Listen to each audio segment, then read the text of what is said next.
Guys, ഇന്ന് ഞാൻ നിങ്ങളെ ഏറ്റുമാനൂർ ഒരു പേരൂർക്കവല ജംഗ്ഷനിൽ സ്ഥിതി ചെയ്യുന്ന ഒരു റെസ്റ്റോറൻറ്റാണ് നിങ്ങളെ ഇന്ന് ഞാൻ പരിചയപ്പെടുത്താൻ പോകുന്നു കേട്ടോ. കേറ്റർ എന്ന റെസ്റ്റോറൻറ്റിൻ്റെ പേര് കേട്ടോ. അപ്പോൾ ഞാനിവിടെ സൊമാറ്റോയ്ക്ക് ഓർഡർ കിട്ടാൻ നേരത്ത് ഞാൻ ഇവിടെ വന്ന് കഴിക്കുന്ന ഒരു മെയിനായിട്ട് എൻ്റെ ഒരു ഫേവറേറ്റ് ഫുഡ് തന്നെയുണ്ട്. ഇത് ചില്ലി ബീഫ് റോള്. സംഭവം ഇത് 45 രൂപയാണ്.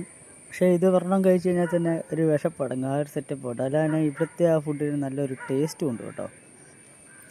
അതൊക്കെ ഞാനിപ്പോൾ എൻ്റെ കഴിക്കുന്ന ഒരു ഫേവറേറ്റ് ഐറ്റം ആയതുകൊണ്ടാണ് ഞാനിപ്പം നിങ്ങളെ ഒന്ന് പരിചയപ്പെടുത്താമെന്ന് വിചാരിച്ചത്. അപ്പോൾ ഏറ്റുമാനൂർ ഭാഗത്ത് താമസിക്കുന്ന ആരെങ്കിലുമൊക്കെ അതിലെ പോവുകയാണെങ്കിലോ അല്ലെങ്കിൽ ഇതുപോലെ എന്തെങ്കിലും സ്പെഷ്യലായിട്ടുള്ളൊരു ഫുഡ് ട്രൈ ചെയ്യണമെന്ന് തോന്നുകയോ ചെയ്യുവാണെങ്കിൽ നിങ്ങൾ ഈ ഹോട്ടലിൽ കയറാൻ മറക്കണ്ട കേട്ടോ. അതുപോലെ തന്നെ ഇവിടുത്തെ സ്റ്റാഫാണെങ്കിലും നമ്മുടെ ആവശ്യം അറിഞ്ഞ് കറക്റ്റ് എല്ലാം കണ്ടും കെട്ടും കറക്റ്റായിട്ട് നിൽക്കുന്ന ഒരു നല്ല സ്റ്റാഫും കൂടിയാണ് ഇവിടെ ഉള്ളവർ കേട്ടോ. അത്യാവശ്യം നല്ല ടേസ്റ്റുള്ള ഒരു ഫുഡ് ആയതുകൊണ്ടാണ് ഈ കട ഞാൻ നിങ്ങളോട് പറഞ്ഞത് കേട്ടോ. അപ്പോൾ ഇതുപോലത്തെ ഇനിയും നല്ല നല്ല കടകൾ ഞാൻ ഇനിയും നിങ്ങളെ പരിചയപ്പെടുത്തുന്നതായിരിക്കും. അപ്പോൾ അതുവരേക്കും ബൈ ബൈ.